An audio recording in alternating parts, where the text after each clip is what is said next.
You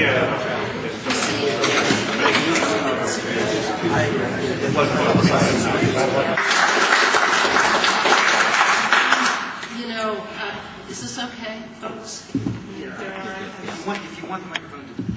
I have a pretty loud voice. Okay. I like. Most people want to know why me? Why am I doing this? And so I like to tell the story of how this happened. And it's a short story. And it's a good segue into Vince, who's going to elaborate and it hopefully, and I'm sure, enthrall you with his story. But only 8 people. Yes, you are. I'm just You're going to be a little conversation. I'm not going to get up there like a prosecutor, okay? I'll tell them a little bit, okay? I count over 8. There's so few people here. Anyway, you got to get used to Vermont. Vermont audiences are not huge. But anyway, here's the point.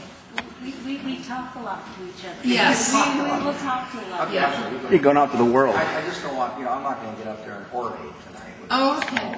Oh, all right. But I'm happy to be here, and I'm honored to be here, But this is going on YouTube, so... This goes out you there. don't necessarily have to put it on YouTube, do you? Why not?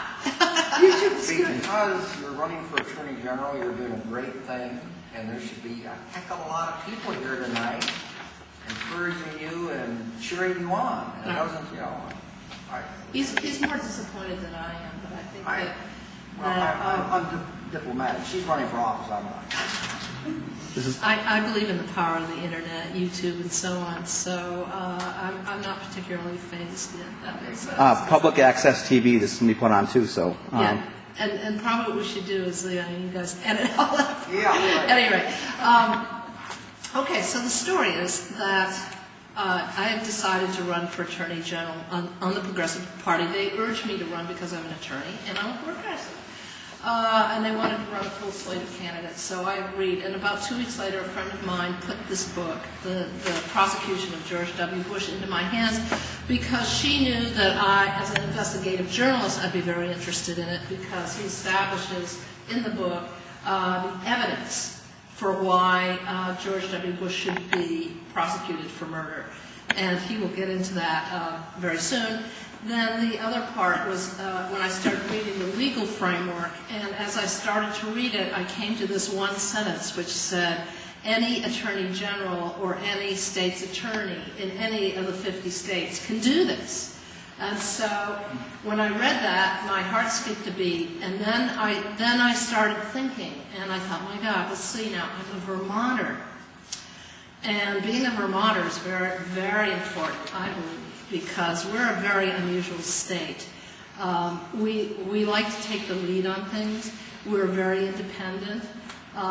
We're great with civil rights and standing up to injustice. And I thought, so what would be a more perfect venue than if this were to happen in Vermont?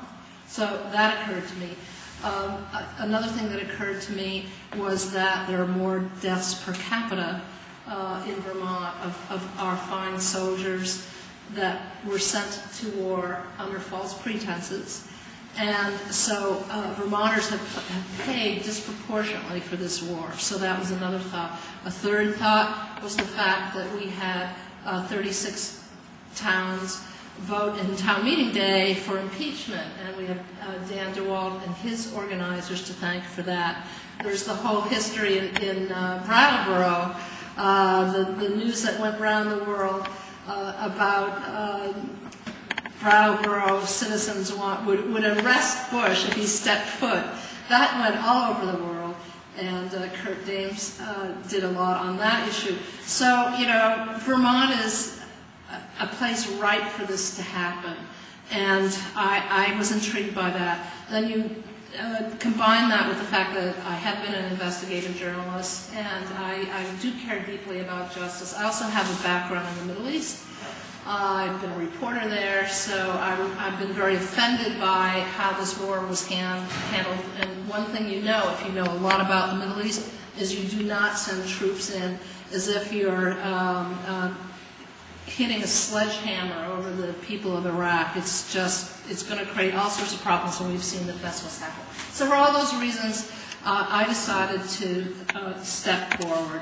And the next thing is that I was so impressed with Vincent Bugliosi's book.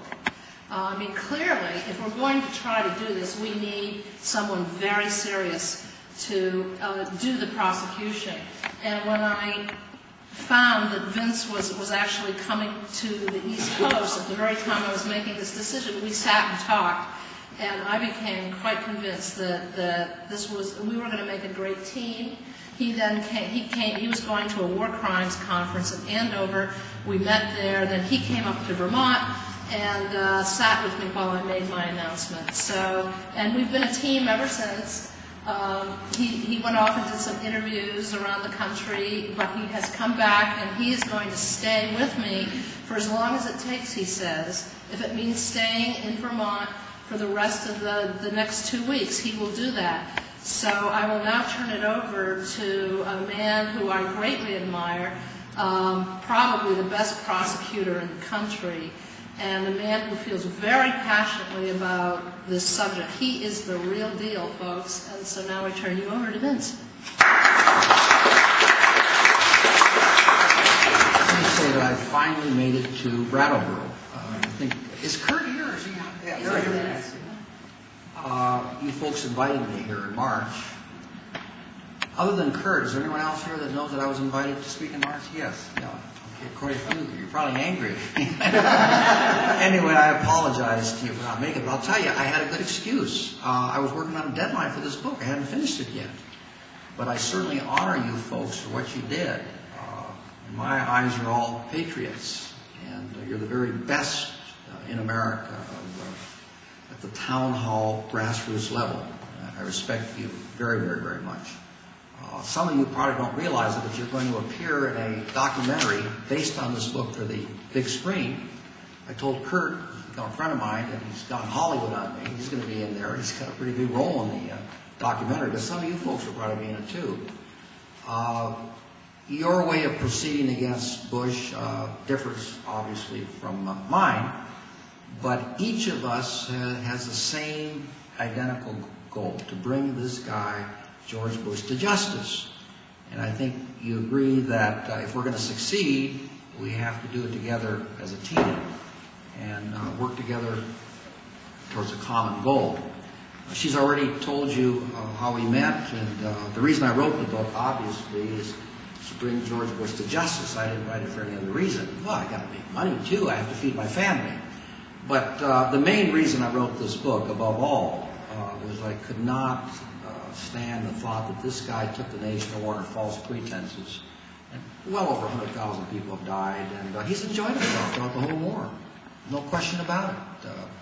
Young kids, 18, 19-year-old kids, were being blown to pieces by roadside bombs in Iraq. Kids that never had a chance to live out their dreams. This guy was having a lot of fun and living life to the very fullest.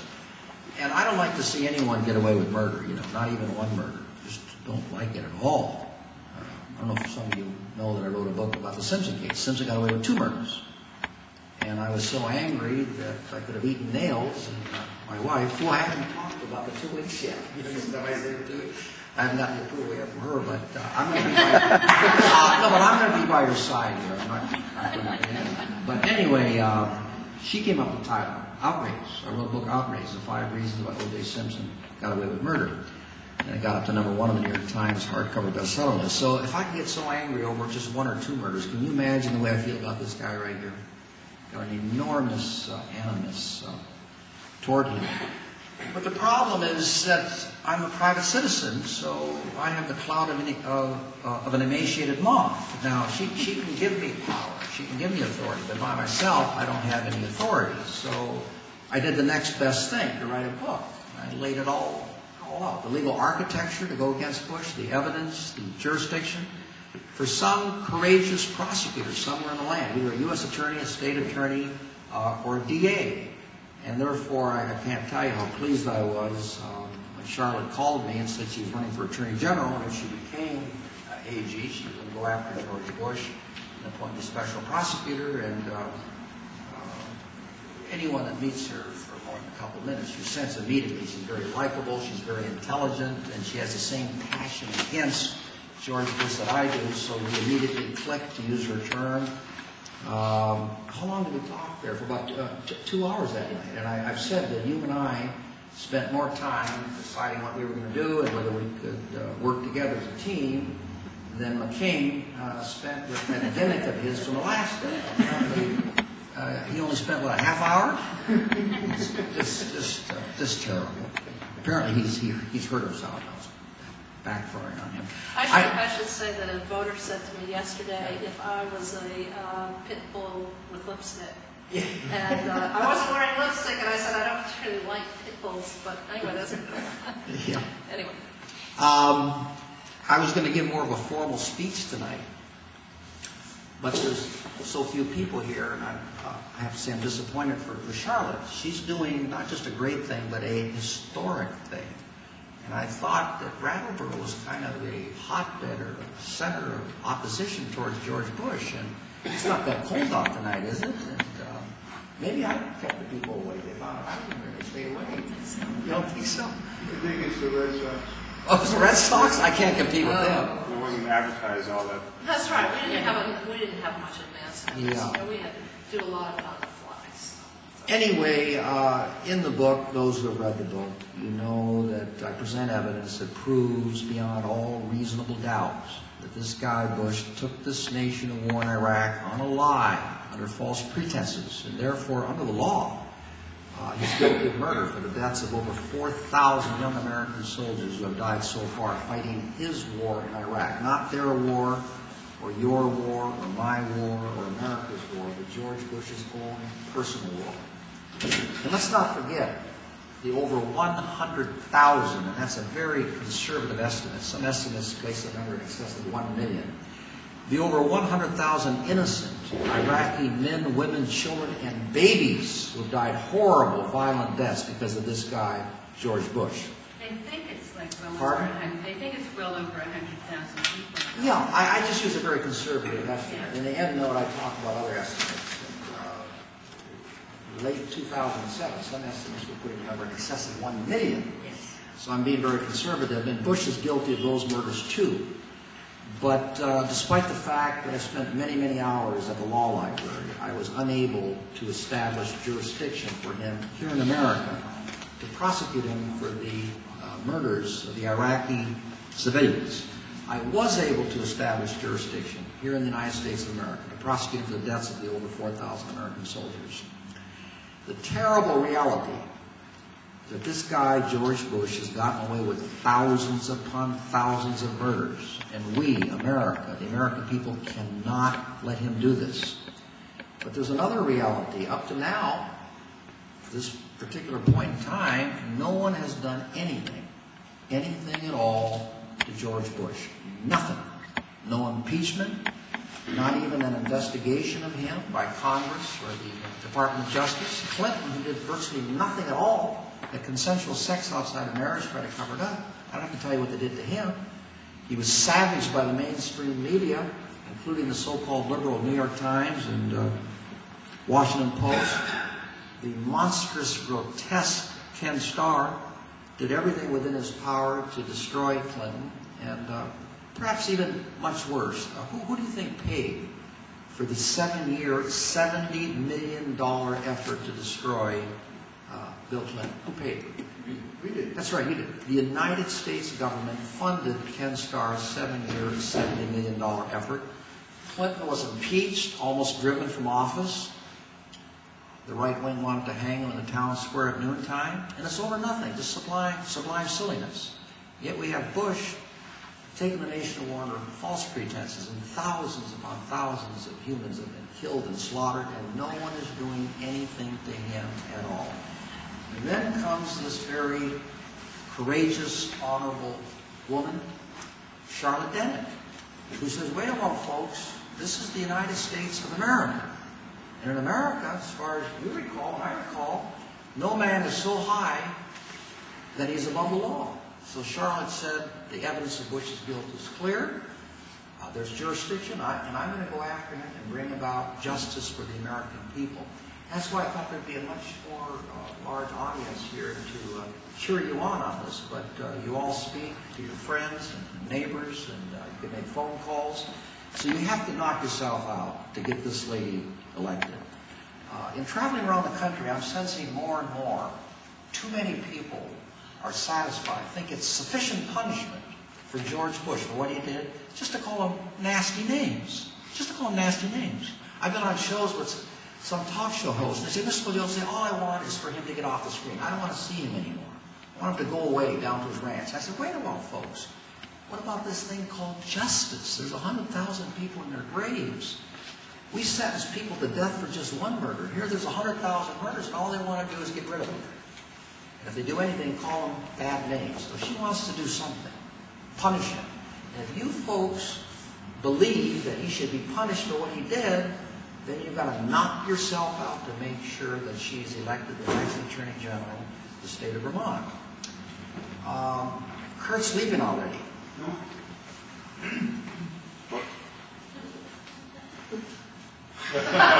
Everyone's watching. Okay, go ahead.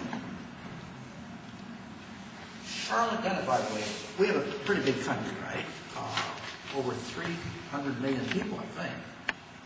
Vast country. And yet this lady here to my right, to my knowledge, is the only person in this vast land that is pledged to go after George Bush. What is this country descended to? What type of weakness? It's not because they don't believe he took the nation to war on false pretenses. The majority of Americans believe that. Millions of Americans hate George Bush, but no one is doing anything about it except this lady here to my right. That's kind of strange. But the powers that be, whoever they are, I don't think they got together and conspired, but they've decided implicitly that George Bush should not be punished for the monumental crime he committed in taking this nation to war on false pretenses. They're going to give him a pass. And they want her to look the other way. But she says, no, I'm going to look straight ahead at the hard evidence and do the right thing to bring George Bush to justice. I'm going to help her out. And I've told her, Pardon me. I've told her that if she wins on November 4th, I will start working. Well, I work 7 days a week anyway. I just work all the time. Not because I'm a workaholic. I just take on projects that require a lot of work. But I will be working around the clock after November the 4th to prepare my case. I anticipate what everyone's going to do. By the time I walk into court, I've orchestrated 95% of the whole trial. Because I know the weaknesses, the strengths of my case. So I'll start working on it on November the 4th. But I won't start living in a motel in Burlington until January 20th. Is that right? Is that the date? Yeah. January 20th? Yeah, I told my wife I'll be living up here for 2-3 years. But You have to get her to move to Vermont. That's what you're gonna have to do.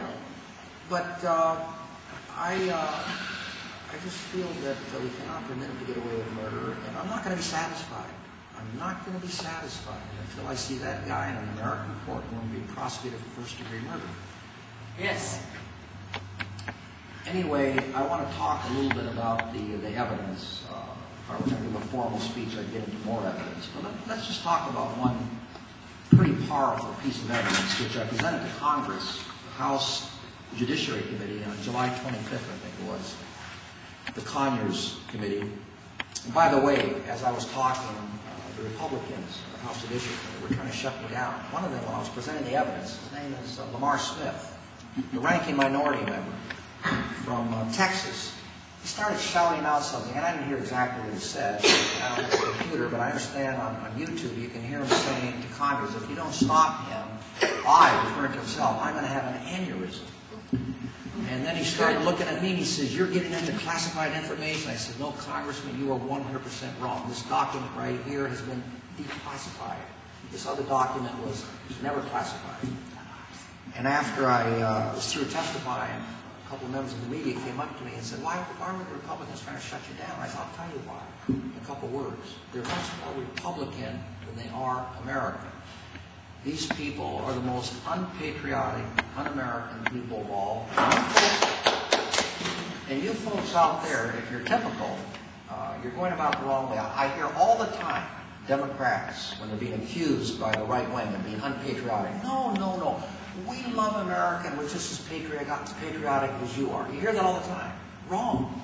100% wrong. You're much more patriotic in America than they are. They're the most repugnant, unpatriotic, un-American people anywhere. I could give you many examples. I'll just give you one. When it was their time to fight for America, the Vietnam War, what did most of them do? I'm talking about the Bushes and the Rogues and the Cheneys and the Limbaughs of the world. They ran like hell in the opposite direction. But now, they find it very easy to wave the flag, not fight for it, they don't want to fight for it, but wave the flag and shed the blood of other people's children in far out Iraq. So when you say, I'm just as patriotic as you, no. They only pledge allegiance to the Republican Party, not to the American flag. And if there's any conflict between America and the Republican Party, they tell America to take a walk. I went off on a little riff. It's not a formal speech tonight. But let me tell you some of the evidence that I presented to Congress. I have documentary evidence. Documentary evidence. It's a 91-page report.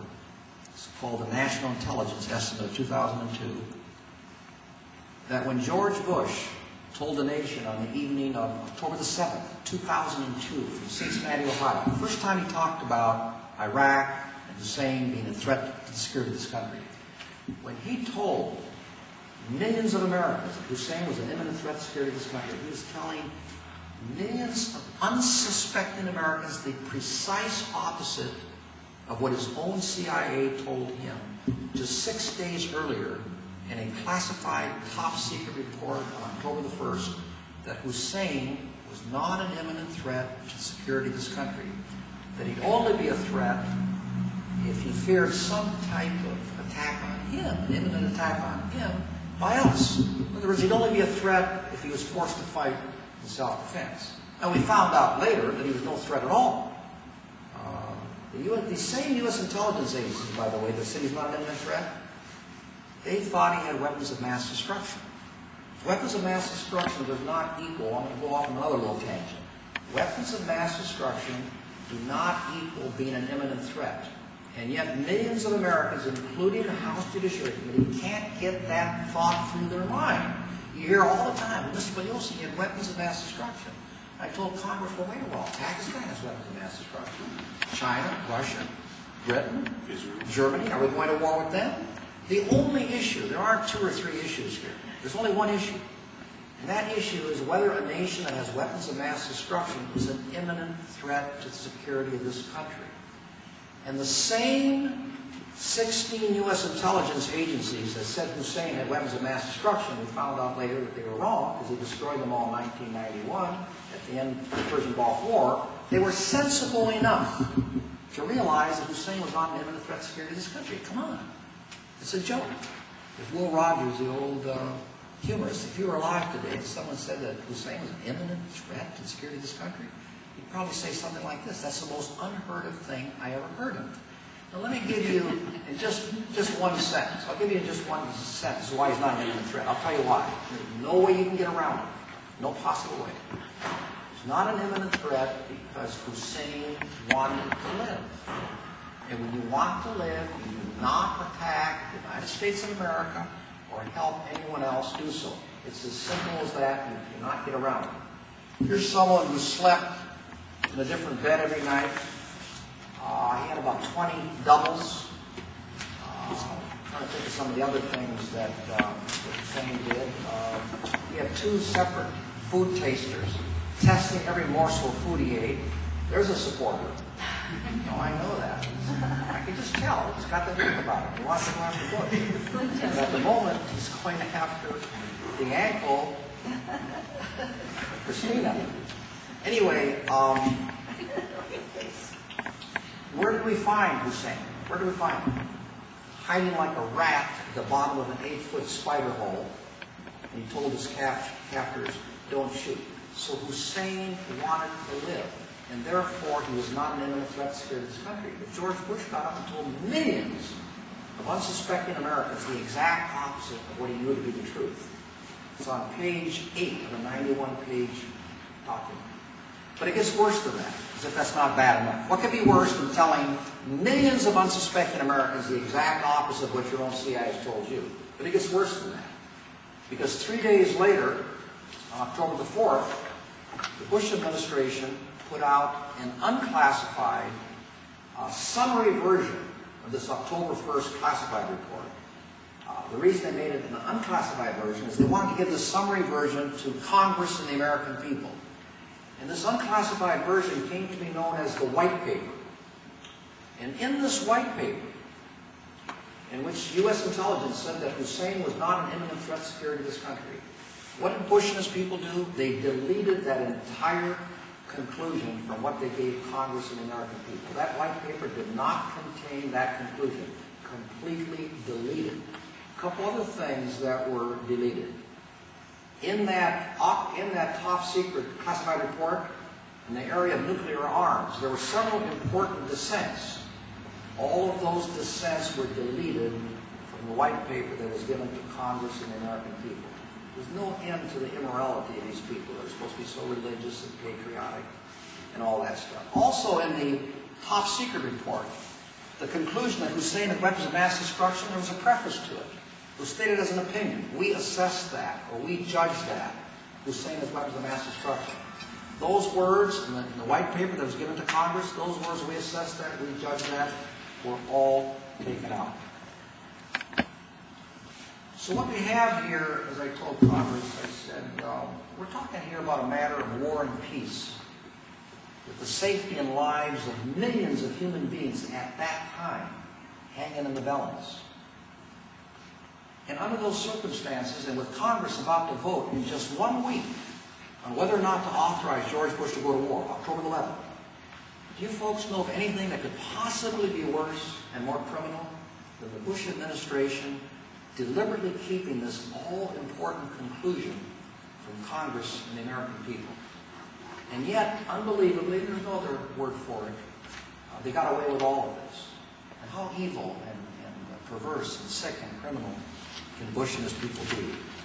But so far, up to this point, they're getting away with it. And now this courageous, brave, honorable woman has stepped forward and said, enough, we're going to do something about it. I'm here to help her out. We've got to do it. We have no choice. I would never be able to look at myself in the mirror if I didn't pursue this guy to the end of the earth. So I'd say, Bugliosi, who are you? You make a lot of noise, but when it comes right down to it, you went in the opposite direction. I'm not going to do it. I'm going to pursue him. But I need the authority from her. She's the person that has all the clout. I don't have any independent clout. So I'm hanging on to her coattails. I follow her around like a puppy wherever she goes. Okay. There's other evidence that I could talk about. But I think we found out today that there were some very spirited questions from the audience. Should we open this up to questions and answers? Do you want to say anything I just more? wanted to say a little bit about my opponent. Okay, good. So, Yeah. okay, is that good? This is slowly sinking down. Yes. Raise it up.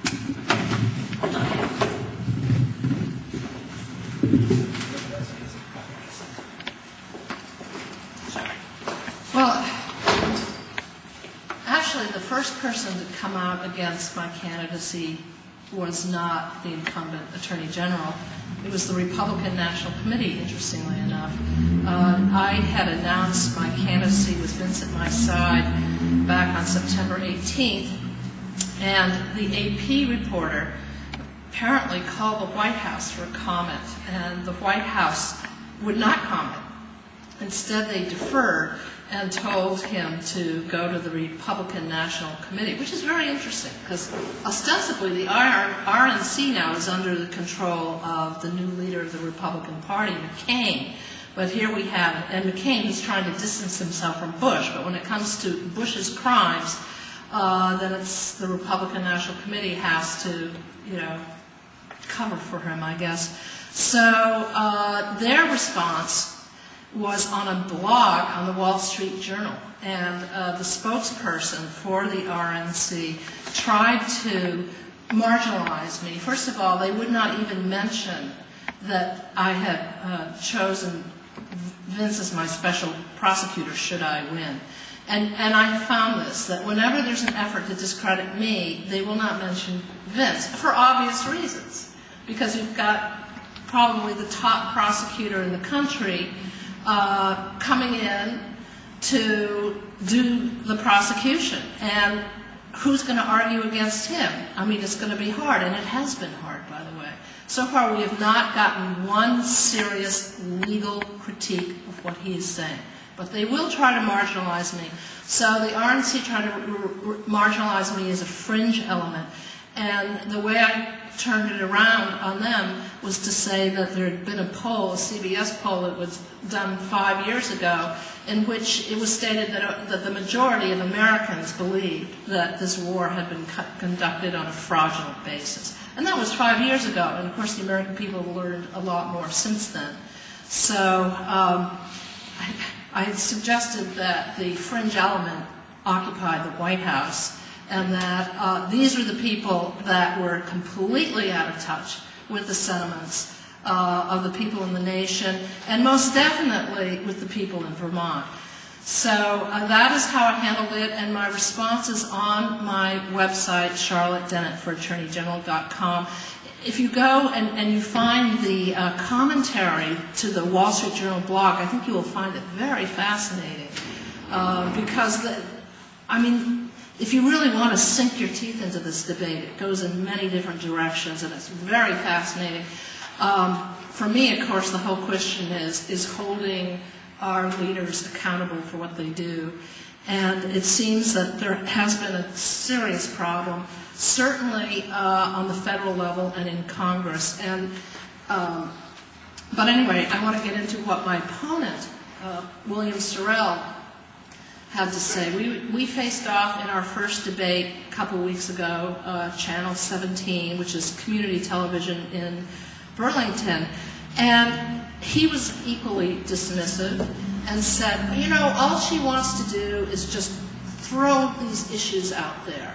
And this is a violation of an attorney's ethics, because ethically speaking, an attorney should seek justice. Can you imagine that? I was flabbergasted. What did he think I was doing this for? The whole point of what you're doing is to seek Exactly. justice. That's right. He's telling you that you're not seeking justice. That's correct.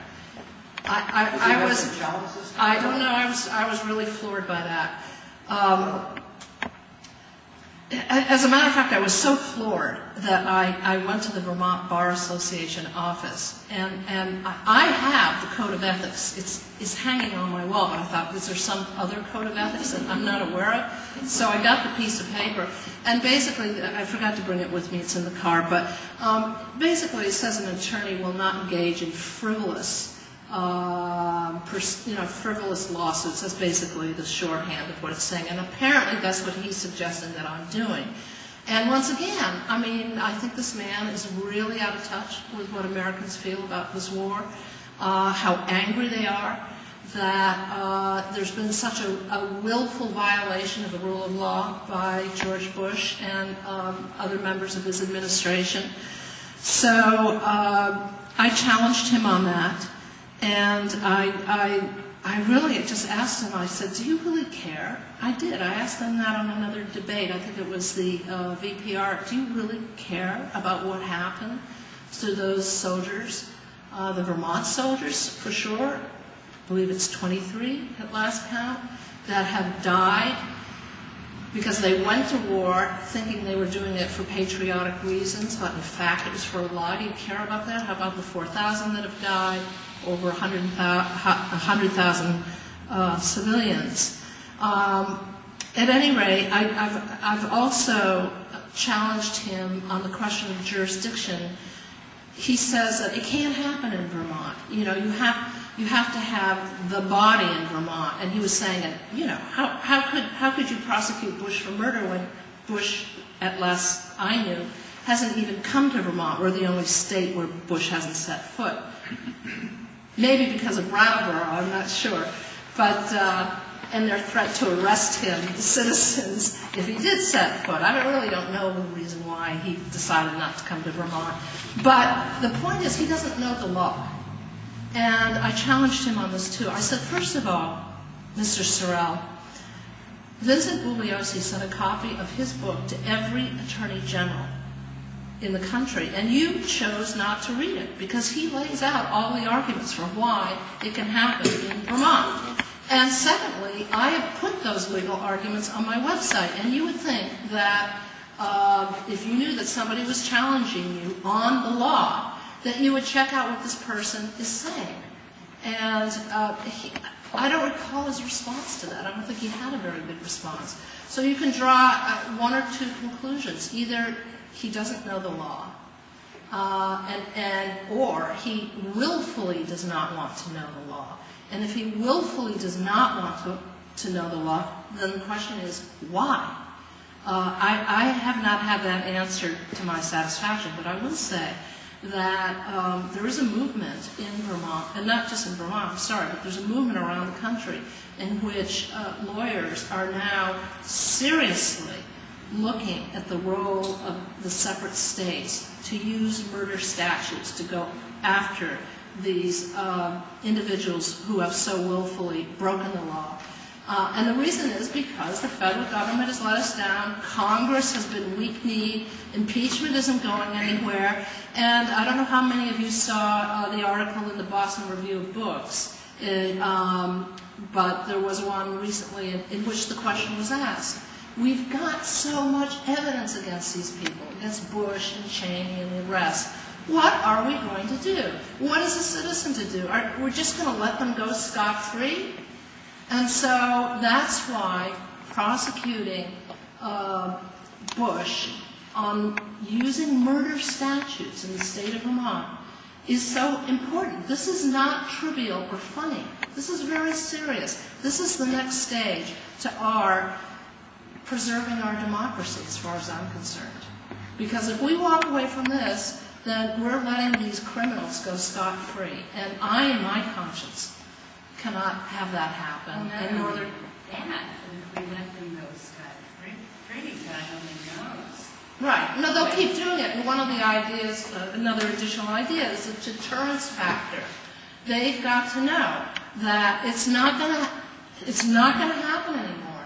That we, the citizens in our different states, and certainly the citizens of Vermont, are insisting on holding them accountable so that they don't do it again, so that the next occupants of the White House don't take us to war based on lies. I could get into jurisdiction, but I've already talked too long, and so I think the best thing to do... I'm enjoying what you're saying. Oh, you are? So are we. Oh, yeah? Oh, you are? All right. Well, just a couple things. I mean, he was saying that, all right, that you know, George Bush never set foot in the state of Vermont, so how can you do it? Well, one way that you establish jurisdiction that gives me authority to prosecute him is through the underlying crime of conspiracy to murder. And with that underlying crime, all you need, there's two elements, right? One of them is that George Bush had to have entered into an agreement with one or more other people in his administration, let us say, to carry out an overt act to further the conspiracy. And according to the law, it's the overt act that has to take place in Vermont to establish jurisdiction. So, what are the overt acts? I'll name two of them. One of them is that Bush got before the television cameras and sent a message through the television to the people of Vermont, lying and trying to convince them that they had to go to war because Saddam Hussein was an imminent threat and because he was part of 9/11. That was the overt act. His message that went through the television, and who is going to deny that there were Vermonters sitting in their living room who said, I'll sign up, I'm going to go to war, and they did. And another overt act would be the recruitment of these soldiers in Vermont.